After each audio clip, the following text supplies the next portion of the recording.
সুপ্রিয় কৃষক বন্ধু আসসালামু আলাইকুম।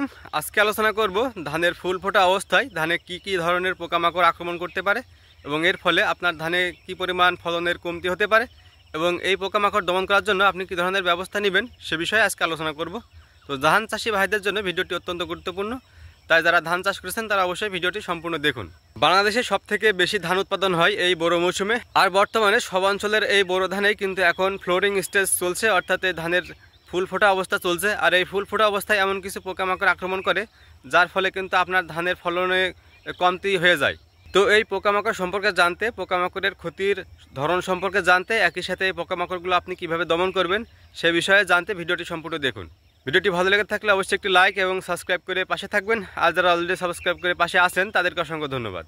তো এই ফুল ফোটা অবস্থায় যে পোকার আক্রমণ সব থেকে বেশি দেখা যায় সেটা হচ্ছে ধানের মাজরা পোকার আক্রমণ। এই পোকার আক্রমণ হলে আপনার জমির ধানের পুরো একটা শীষই কিন্তু নষ্ট হয়ে যেতে পারে, অর্থাৎ একটা পোকা যদি একটা শীষে আক্রমণ করে সেক্ষেত্রে কিন্তু ওই শীষ থেকে আপনি কোনো রকম দানাই পাবেন না, কোনো রকম ধানই পাবেন না, ওই শীষের প্রত্যেকটা ধানই কিন্তু নষ্ট হয়ে যাবে।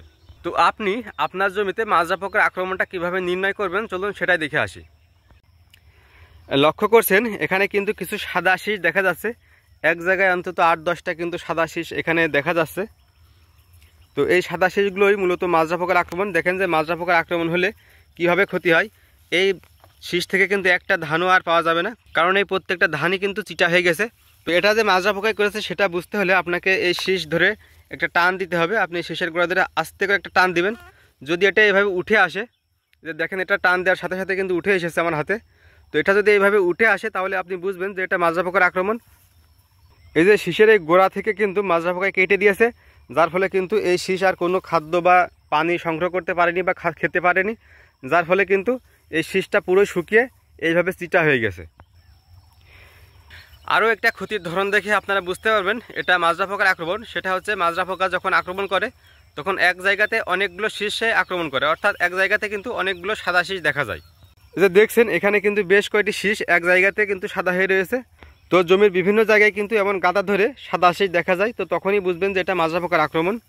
কারণ মাজরা পোকা যখন ডিম দেয় তখন একটি পাতার উপরে কিন্তু একটি গাদা ধরে ডিম দেয় এবং সেখানে কিন্তু 200 থেকে 300টি পর্যন্ত ডিম থাকে, এবং এই ডিম থেকে যখন কিরা বের হয়ে যখন আপনার এই শীষগুলো কাটে তখন ওরা এক জায়গাতেই কিন্তু এই শীষগুলো কাটে, যার ফলে কিন্তু মাজরা পোকা যখন আক্রমণ করে তখন দেখা যায় যে এক জায়গাতেই অনেকগুলো শীষ কেটেছে। তো ধানের এই ধরনের ক্ষতির লক্ষণ দেখে আপনারা বুঝতে পারবেন যে এটা মাজরা পোকার আক্রমণ। এই আক্রমণে কিন্তু ধানের অনেক ফলন কমে যাওয়ার সম্ভাবনা থাকে। তো আপনারা এই মাজরা পোকাটা দমন করবেন কিভাবে? ধানের এই অবস্থায় এসে কিন্তু এখন আর মাজরা পোকার কীটনাশক জমিতে স্প্রে করে কোনো লাভ নেই, কারণ আপনারা এতক্ষণ যেটা দেখলেন যে এই জমিতে মাজরা পোকার আক্রমণ করেছে। তো এই আক্রমণটা করেছে মূলত যখন ধানের থোর পর্যায়ে ছিল সেই সময়ে, বা শীষ যখন বের হচ্ছিল সেই সময়ে। ওই সময় ধানের শীষের গোড়াটা নরম থাকে, যে কারণে কিন্তু মাজরা পোকা ওই সময় শীষটা কেটে দেয়, যার ফলে কিন্তু এখন এই সাদা শীষ বের হয়। কিন্তু এই পর্যায়ে এসে ধান গাছের ওই শীষের গোড়াটা কিন্তু এখন শক্ত হয়ে গেছে, এখন কিন্তু আর মাজরা পোকায় কাটবে না। তবে মাজরা পোকার দমন করার জন্য আপনাদের ওই সময়েই কিন্তু কীটনাশকটা স্প্রে করার দরকার ছিল। এখন কিন্তু নতুন করে আর কোনো মাজরা পোকার কীটনাশক ব্যবহার করার দরকার নেই, কেননা এখন কিন্তু মাজরা পোকা আর কাটবে না। আপনারা মাজরা পোকা দমন করার জন্য ধানের যখন থোর আসে ওই সময়ে কিন্তু একটি কীটনাশক ব্যবহার করবেন, সেক্ষেত্রে কিন্তু এই সময় এসে আর এই মাজরা পোকার আক্রমণটা দেখতে পারবেন না।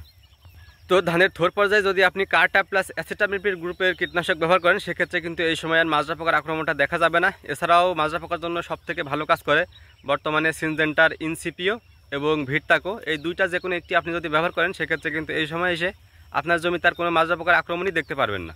এছাড়াও ধানে এই সময় এসে আরও একটি পোকার আক্রমণ দেখা যায়, সেটা হচ্ছে শীষ কাটা লেদা পোকা। এই লেদা পোকার আক্রমণ হলে কিন্তু ধানের বেশ ফলনের কমতি হয়ে যায়। এই লেদা পোকাগুলো আপনার ধানের শীষ গোড়া থেকে কেটে দেয়, যার ফলে আপনার ফলনে কিন্তু অনেকটা কমতি হতে পারে। তো এই শীষ কাটা লেদা পোকা আপনারা কীভাবে চিনবেন চলুন সেটাই দেখিয়ে আসি। এই যে আপনারা দেখছেন যে একটি লেদা পোকা কিন্তু ধানের শীষে অবস্থান করছে। তো এরা কিন্তু ঘুরে ঘুরে আপনার ধানের রস চুষে খায় এবং একই সাথে কিন্তু শীষও কেটে দেয়, যার ফলে কিন্তু আপনার ধানের ফলনের অনেকটা কমতি হতে পারে। এই যে এখানে কিন্তু আরও একটি লেদা পোকা দেখা যাচ্ছে। তো আপনার জমিতে এই ফুল ফোটা অবস্থায় এই অবস্থায় কিন্তু এই পোকাগুলোর আক্রমণ দেখা যায়। তো এই পোকার আক্রমণ হলে কিন্তু আপনার ধানের কোয়ালিটিটা নষ্ট হয়ে যায় এবং একই সাথে কিন্তু ধানের ফলনও অনেকটা কমে যায়। তো অবশ্যই এই পোকা আপনারা দমন করবেন। এই যে এখানে কিন্তু দেখা যাচ্ছে এই শীষ কাটা লেদা পোকা।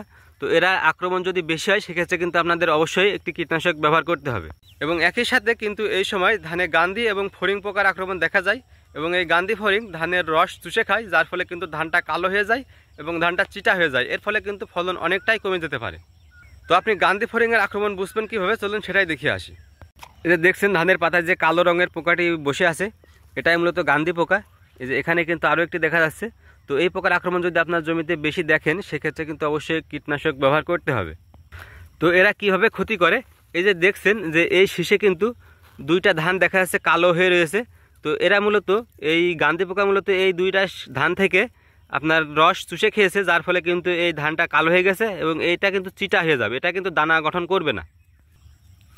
তো এই গান্ধী পোকার আক্রমণ বেশি হলে এই সমস্যাটা কিন্তু মহামারী আকারে ধারণ করতে পারে, যার ফলে কিন্তু আপনাদের ধানের ফলনে ব্যাপক একটি কমতি হতে পারে। এটা কিন্তু আপনারা মাথায় রাখবেন। তো এই গান্ধী পোকার আক্রমণ থাকার কারণে কিন্তু আপনার ধানে যেমন চিটা হয়, ধানের ফলন যেমন কমে যায়, একই সাথে কিন্তু ধানের কোয়ালিটিটাও খারাপ হয়ে যায়। কারণ ধানের মধ্যে যখন কালো কালো ধান দেখা যায়, তখন কিন্তু ওই ধানের কোয়ালিটিটা খারাপ হয়ে যায়, যার ফলে কিন্তু ধানের দামটাও কমে যাবে। এই কারণে অবশ্যই আপনারা এই সময় সতর্ক থাকবেন, জমিতে পরিদর্শন করবেন। যদি দেখেন যে গান্ধী পোকা বা ফড়িং পোকার আক্রমণ রয়েছে, সেক্ষেত্রে অবশ্যই ডাইমেথয়েড গ্রুপের কীটনাশক আপনারা স্প্রে করে দিবেন। তো ধানের এই ফুল ফোটা অবস্থায় মূলত এই 3টি পোকার আক্রমণই বেশি দেখা যায়। আপনারা আপনার ধানের জমিতে যান, যে পরিদর্শন করুন, দেখুন যে এই পোকাগুলো আছে নাকি। যদি দেখেন এই পোকার আক্রমণ রয়েছে, সেক্ষেত্রে অবশ্যই ভিডিওতে দেখানো অনুযায়ী আপনারা ট্রিটমেন্ট করুন। তাহলে দেখবেন অবশ্যই আপনাদের ধানের কোয়ালিটিটা ভালো থাকবে, ধানের চিটা মুক্ত থাকবে এবং ধানের ফলনটাও বেশি থাকবে।